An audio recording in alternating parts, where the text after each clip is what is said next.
Hello, I'm Allison. Welcome to Chapter a Day Bible Reading. I will be reading from the Authorized King James Version of the Bible. Let's begin. Genesis chapter 2.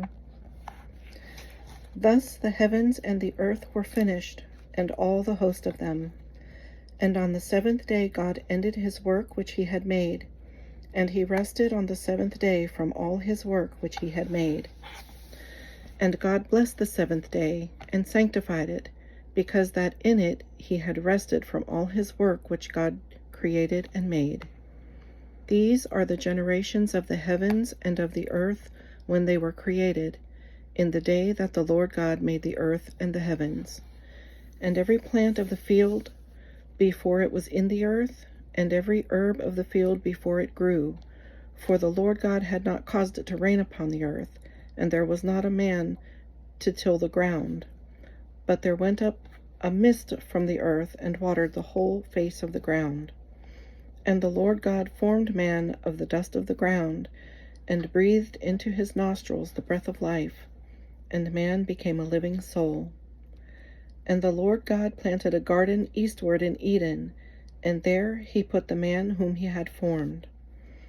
And out of the ground made the Lord God to grow every tree that is pleasant to the sight, and good for food, the tree of life also in the midst of the garden, and the tree of knowledge of good and evil. And a river went out of Eden to water the garden, and from thence it was parted, and became into 4 heads. The name of the first is Pison. That is it which compasseth the whole land of Havilah, where there is gold. And the gold of that land is good. There is bdellium and the onyx stone. And the name of the second river is Gihon. The same is it that compasseth the whole land of Ethiopia. And the name of the third river is Hiddekel. That is it which goeth toward the east of Assyria.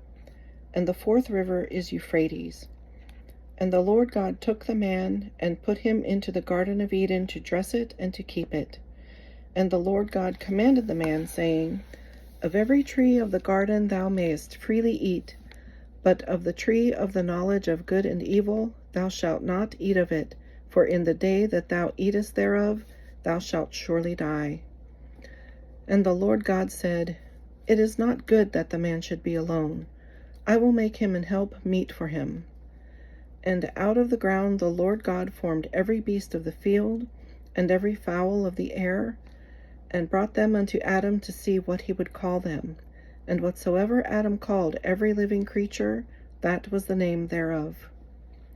And Adam gave names to all cattle, and to the fowl of the air, and to every beast of the field. But for Adam there was not found an help meet for him. And the Lord God caused a deep sleep to fall upon Adam, and he slept. And he took one of his ribs, and closed up the flesh instead thereof. And the rib, which the Lord God had taken from man, made he a woman, and brought her unto the man. And Adam said, This is now bone of my bones, and flesh of my flesh. She shall be called woman, because she was taken out of man. Therefore shall a man leave his father and his mother, and shall cleave unto his wife, and they shall be one flesh. And they were both naked, the man and his wife, and were not ashamed. This concludes Genesis chapter 2. Thank you for joining me on Chapter a Day Bible Reading. I hope to see you again. God bless.